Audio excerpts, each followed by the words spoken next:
Okay, so let's go ahead and talk about Chapter 1, the 10 Principles of Economics. We're in the classroom. To access the PowerPoint presentation, the best way to do that is go ahead and go to your course content on the home page of the classroom, click on week 1, and then you want to come down to your instructional materials, click on instructional materials, and you'll see the Chapter 1 PowerPoint right there. You can download it or you can view it inline or whatever works best for you. There's a lot of, it's very accessible, so it's there for you, okay? So let's go ahead and talk about Chapter 1. I know that you have not probably had time to read Chapter 1, and I wouldn't expect you to, since, this is the first day of class. I wanted to take the next 18 minutes and talk about Chapter 1 because it is the easiest chapter and it's most foundational of economics.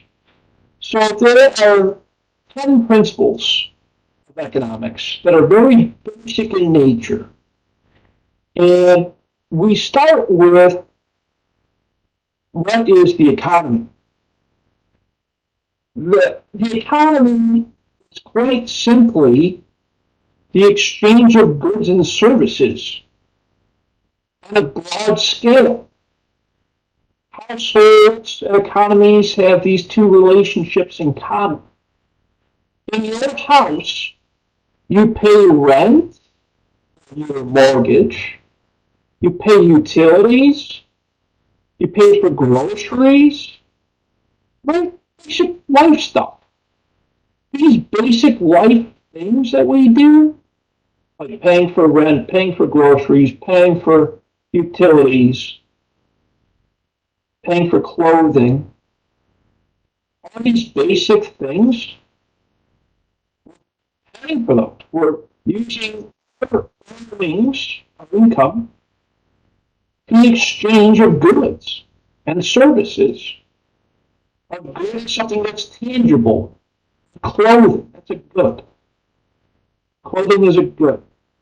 Something that's tangible is considered a good. A service is something like your electric, your utilities, your services. You can't physically touch electric. If you do, it might be a problem. But the point that I'm making here is that the difference between a good and a service. Your household acts as its own economy, if you think about that, because you're exchanging money for those goods and services. That is what we call a closed economy. That your household represents the national economy, if you think about it. In a national economy, we have earnings, which is represented in wages, that we all work, we earn a wage or an income. That's the money coming in. And that money that we generated represents the wealth of the economy. We use that money to purchase goods and services.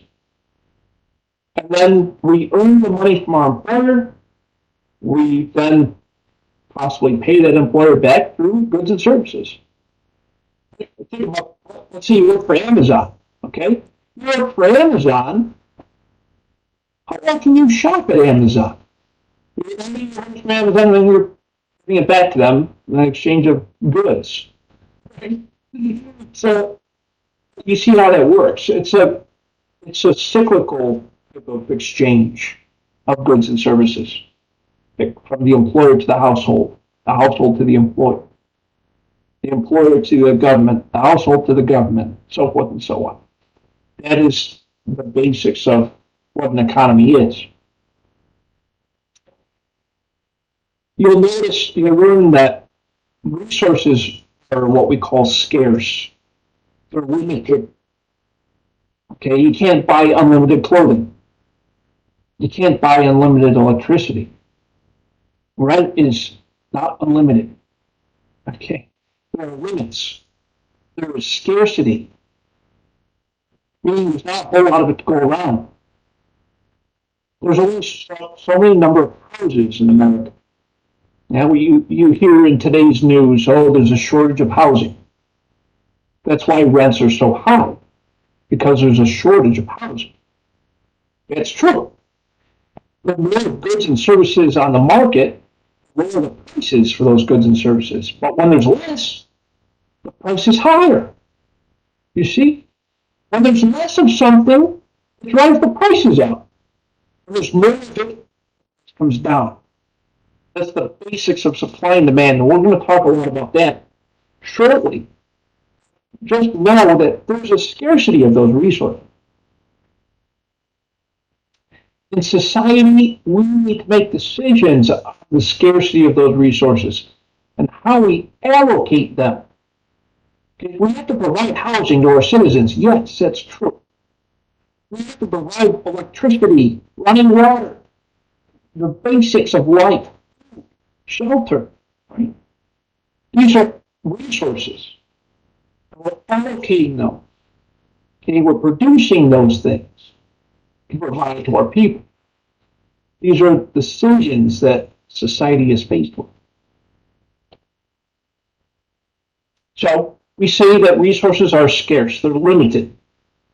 There's only so much of things to go around. There's only so much food in the world that can be produced. There's only so much electricity that can be produced. There's only so much clothing that can be produced. There's only so much housing that's available. Scarcity of resources, they're limited. And what is economics? It's the study of the scarcity of these resources and how well or how effective society is at managing it. That's what economics is. It's that. Economists are people that study economics, right? Makes sense. And what do we look at? What do economists look at? How people make decisions about the scarce resources. Yeah?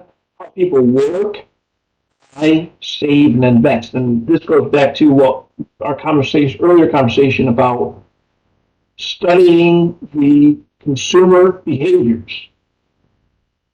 The consumer, they work, they buy, they save, and they invest. It's important that we as business owners, managers, understand how people are utilizing their scarce resources. Money is a scarce resource. We're limited to the money we can take in and go out. Our wages dictate those limits. How people interact with each other through the exchange of goods, services, and ideas. These are things that economics looks at, an economist would study. We look at the trends as an economy as a whole, are wages increasing, what's the population doing, are people working, and what's the rate the prices rise at. A couple things come to mind here, right? The average income in America. The average person, average is a very subjective word, right? But the average person in America, they earn between $40,000 and $60,000 a year. That's 2023 numbers, okay? $40,000 to $60,000 a year is the average that an average person makes. Okay, that's not a lot. It sounds like a lot. It used to be a lot, but it's not. Okay, why is it not a lot of money? You might ask. It's expensive to live. Okay, how's the average rent price? It's almost $2,000 a month. Okay, that's a lot. The average prices of groceries have gone up. You know, it's expensive to eat. The average price of education went up. It's expensive to learn. So the wages incomes need to come up in order to reflect the cost of living. So what is the average growth in our income? These are things that economists look at. The population. The population in America, I think we're at, last I knew, it's like 340 million residents, citizens in America. It's probably higher now. It's been going up year over year, which is understandable. There's a lot of jobs available now, and I'm sure you've probably read about this as well. The unemployment rate is currently at 3.5% of unemployment. That means that 97% of people are working. That's awesome. That's great. It's phenomenal. We haven't seen numbers like this in recorded history. Yeah. Everyone's working. And I think that people, you'll find that that'll be the trend for a while, because the older generation, who is known as the baby boomers, the generation before yours, your parents or your grandparents, they're a lot of them are retiring. So as they retire from work, there's not a whole lot of people behind them to replace them. You see? So sometimes the job goes empty because there's not enough people to fill the jobs. That's why you see so many vacancies in the job market today. It's one of the biggest factors. And that's why we see technology evolving to fill those roles. And we look at what the rate that prices rise at. We call it inflation. Okay, inflation is a measure of how fast prices are rising on everyday goods and services. Okay, the average inflation rate, a healthy inflation rate, is between 2 and 3% per year. That's average or normal. Prices go up incrementally over time. That's normal. That's the way it's supposed to work. But sometimes the inflation rate gets a little out of control, like it did these past 2 years, 2022, 2023, even part of 2021. Inflation in America and around the world kind of got out of control. 8%, 10%, in Europe, 12%. Holy smokes! I mean, that's a lot of inflation. And what it means is the prices went up on everyday goods and services, but not necessarily the wages. So everything felt like it got more expensive because it did, and that's what inflation does. So these are the things that, as economists, we look at. There's a couple of principles. There's 10 of them that we look at to really understand how economics works. The first is called a trade-off. A trade-off is where you just make a decision between one thing or another. Okay, for example, here's a trade-off. You decided to come to class today instead of working. Okay, what's the trade-off here? You're getting the education, but you're sacrificing the 150 minutes of wages that you would have earned at work. That's the trade-off. So people make decisions on that every day. Second principle is the cost of something is what you give up to get it. We call that an opportunity cost. So principle 2 is what we call an opportunity cost. It's the cost of what you gave up to receive something instead of the other option. Third principle is people think at the margin. I like this one. Rational people think at the margin. What we mean by that is people make incremental decisions. You know, I make one small decision at a time, not just one big one right away. About what to do, whether to buy a good or a service or something else. Yeah. Principle 4 is people respond to incentives. If you put something on sale, there's a great chance more people will buy it. The sale is the incentive. Principle 5 is trade can make everyone better off. Mostly. This is it's mostly true. What I mean by that is, because our world is flat, obviously not really flat, but it's flat in terms of trade. We can easily trade goods and services with other countries because the idea of borders shrunk over time. I can easily trade with Mexico and Canada here in the United States because of the NAFTA, North American Free Trade Agreement. I can easily buy and sell goods with Europe because of the agreements that we have in place with Europe. I can easily buy and sell goods in Asia because of the deals we have with Asia, so forth and so on. You see, the world is a smaller place. When there's more trade going across borders, everyone is better off because the prices are typically lower because there's competing goods, right? And the services prices are typically lower. So that provides more access to these goods and services to more people.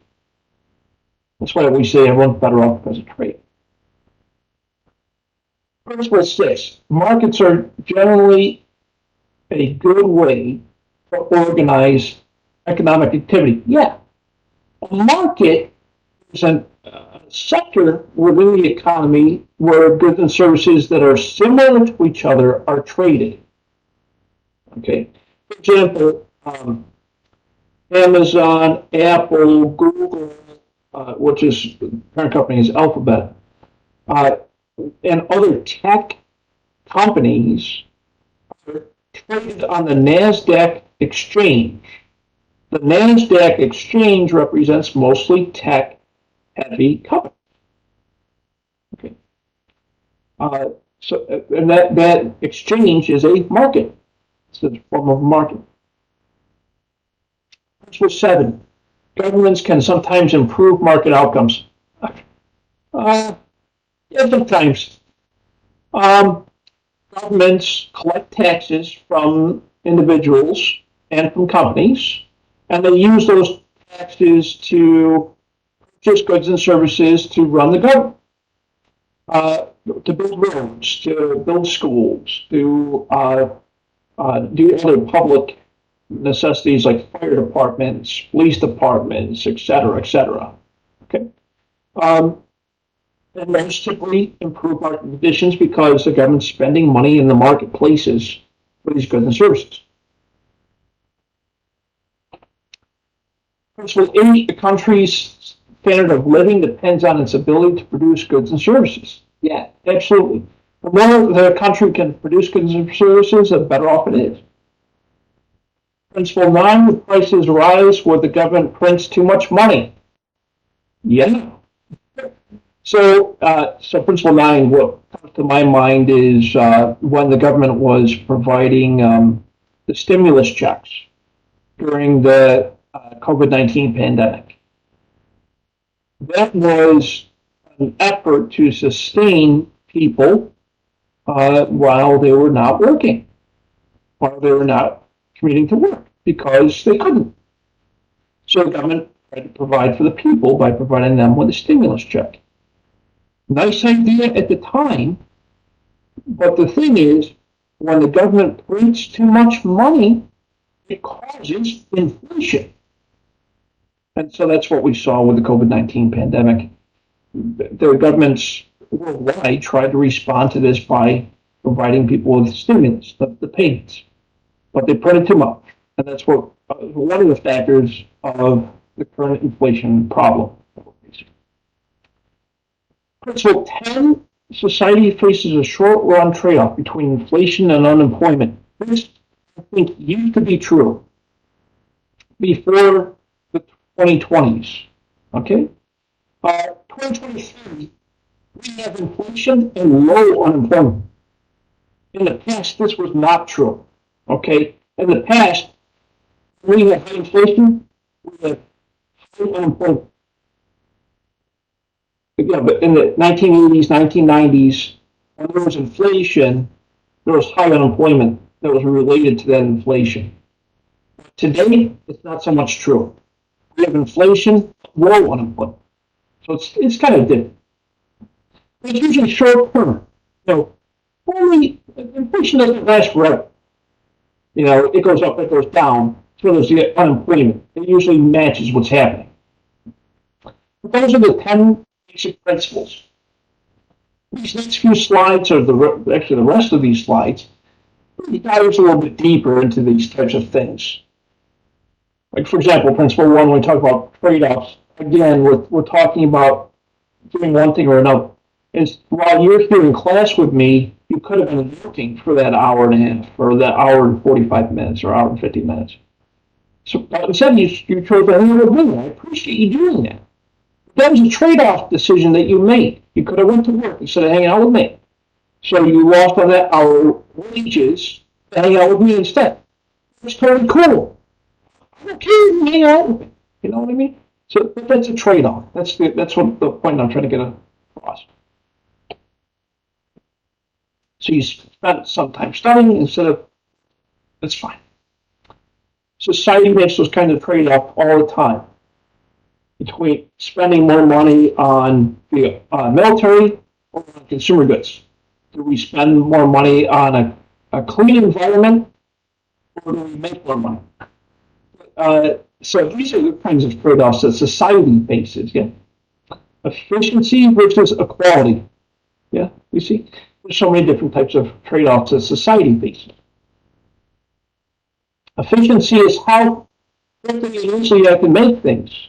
Yeah, I can produce 100%. That's efficient. If I produce at 80%, not as efficient. 50%, definitely not efficient.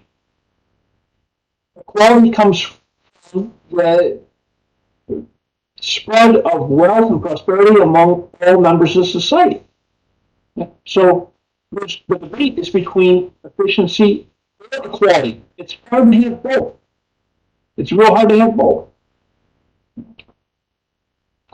So that's why it's a trade-off between the two. Efficiency, equality, we look at things like welfare system, unemployment insurance, etc. Recognizing that individuals have these similar types of trade-offs. The second principle goes into more detail about the trade-offs, but we talk about opportunity cost. What you give up to obtain something else. Example, you gave up 3 years of interactions, of additional income in order to earn a degree. Okay, you gave up 4 years to earn a degree. Opportunity cost is what you gave up. You gave up 4 years of earnings in order to earn your degree. You see, opportunity cost. Principle three, people think on the margin. We think systematically. We think about opportunities available, and we make decisions incrementally. This is human behavior. Okay? You don't make big, rash decisions right away. Make small decisions at a time. It's important to be rational. It's important to be marginal. Just make small decisions at a time. Yeah, don't make big ones right away.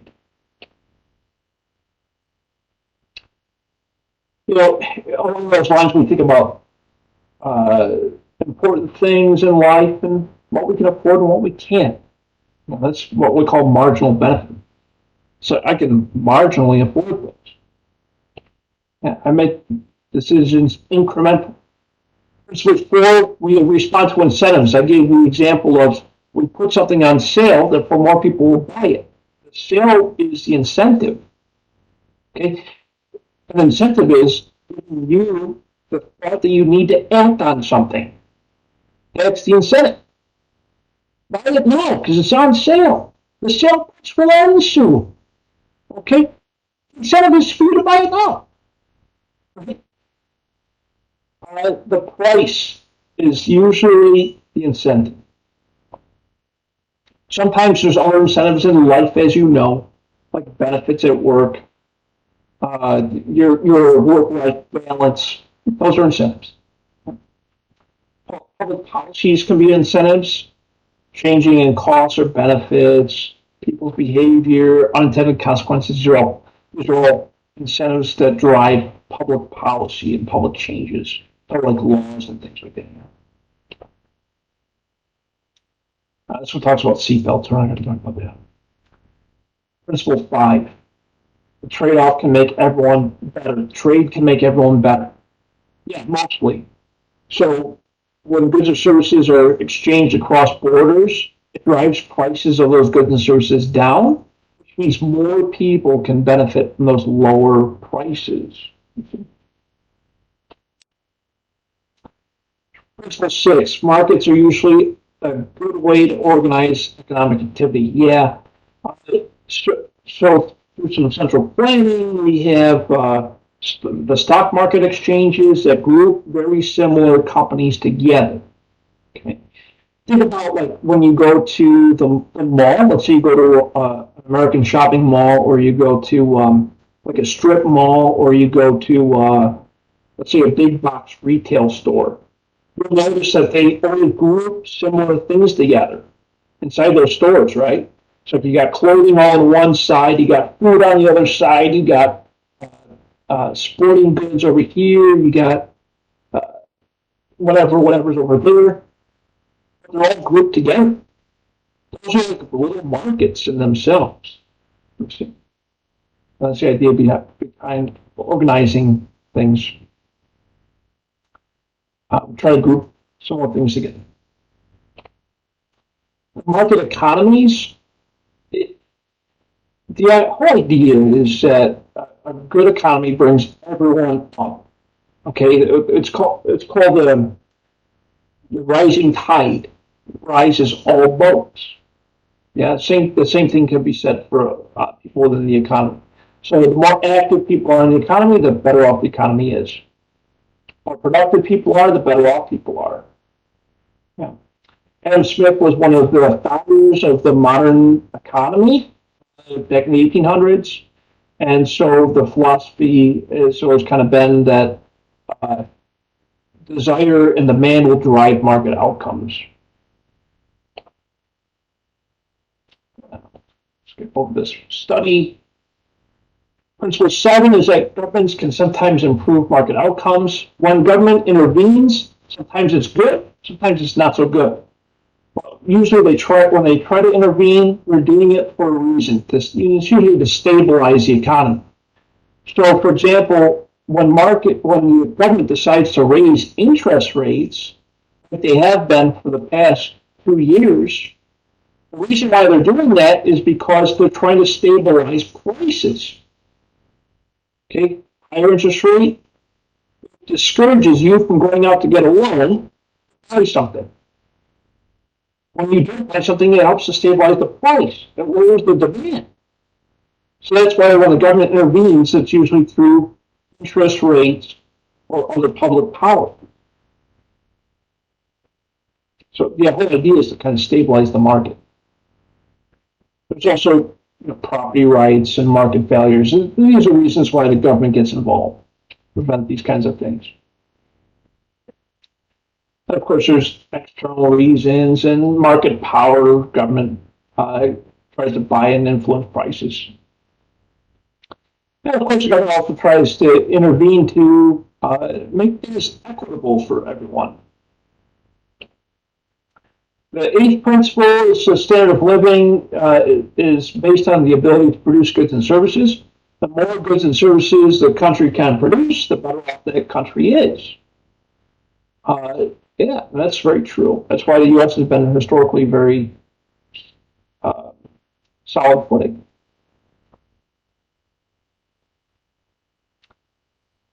When I talk about production, we're talking about the amount of goods and services that a country can produce. We call those outputs. And it's based off of the inputs, which are labor. People work, the input. The output is the production of goods and services. Higher productivity, the higher the living standard. Principle 9, when prices rise, the government prints too much money, it causes inflation. inflation is the printing of too much money, which in turn raises prices on things, which in turn makes things more expensive. And when there's too much money being printed, the value of each dollar falls. And the last principle, principle 10, when society faces a short-run decision between inflation and unemployment, typically in the past, when inflation is high, unemployment is high. It's no longer true. Today, inflation is high, unemployment is low. Okay. But it's short-term. We adjust over time. And you'll notice that it's done through stabilization efforts, like changing in interest rates. So again, short-term. And it's based off of the business cycle as well. And that, my friends, is the conclusion of Chapter 1. Now, just to kind of remind you of what your homework assignment is for this week, two things that I need you to do. The first thing I want you to do, and try to do this by Thursday, is to complete the week 1 discussion. You open up week 1 discussion, you'll read the discussion prompt. You're going to respond to these 6 questions. Okay? Respond to these 6 questions, or respond to those 6 questions, and then respond to 2 of your classmates, and support your arguments with some evidence. Yeah, whether that's some research that you're doing on the internet or whatever. But I want you to support this with evidence. The discussion board's worth 20 points, so it's worth a decent amount. So if you have questions or concerns about that, just let me know. Happy to help you out. And then your other assignment for the week, this one's going to be due Sunday night. So Thursday, I want your original post for the discussion, and then respond to your 2 classmates by Sunday night. Yeah. And then the quiz. The quiz, again, a relatively short quiz. Each quiz is pretty short overall. It's about 10 questions for each quiz, true, false, multiple choice. The majority of the quizzes are going to be multiple choice driven. So you have 2 attempts. Either of the 2 attempts will be accepted in the grade book. And please make sure that your discussion and quiz are done by completed Sunday night. Any questions, comments, concerns? Did I do okay? We're good? Yes, sure. Okay, so because we were able to get through Chapter 1 today, we're not going to have a WebEx session on Wednesday. So instead of the WebEx session on Wednesday, what I want you to do is to work on the discussion board. And of course, I'll help you all to facilitate that. I'll remind you in the messages. But the goal is for this coming Wednesday is to complete the discussion board and use that time to work on your quiz. And then next week we'll meet twice. We'll do Monday and Wednesday because there's 2 chapters next week. Everyone sound good? Is that okay with you? Sounds good, Professor. Yeah, sounds good. Awesome. Very cool. Quick question. Okay. Whenever you say support it with evidence, what do you mean? Yeah, so a reference. Yes. So do you want to cite sources, or how do you mean? Yeah, ideally. So with the discussion to support your statements or your arguments using evidence, what I want you to do is, as you're answering these questions, you'll probably find a lot of this in the textbook, but some of it you might not. And so when you go to an outside resource, so whether you're searching on Google or whatever your search engine of choice is, I want you to be able to cite that reference, right? Cite that resource that you found it from. It doesn't have to be perfect. I'm not looking for APA style stuff here. I'm just looking for, hey, this is where I found it. This is the website I found it at. Yeah. So that will help you to support your statements using evidence. That's what I mean by that. Yeah. Does that make sense? Yes, thank you. Yeah, absolutely, my pleasure. Um, yeah, make sure you respond to two of your classmates. That's a requirement. The best thing to do is look at this discussion board rubric. It's the same rubric for all of the discussion boards, but it just kind of gives you an understanding of how I'm going to grade you. Okay, so like 20% of the total grade is based off of your responses to your classmates. So that's why it's important that you take a look at the rubric as well. Um, it's relatively vague, you'll notice, the descriptions, that's designed that way on a reason, because, all your responses are gonna be different. So that's why it's not like a one size fits all. But yeah, take a look at the rubric, as you're working through this. Professor, I have a question. Yes, please, Oscar. Yeah, so when it say the six questions over here, Uh-huh. so we pick one and then we reply to whoever is that how it's gonna work?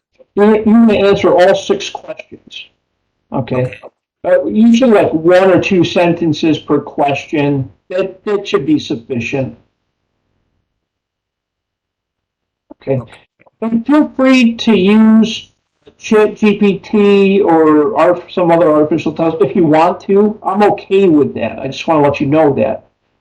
You still need to make sure that you do your citations and references accordingly. So, again, if you want to use like ChatGPT to respond to your classmates, that's cool too.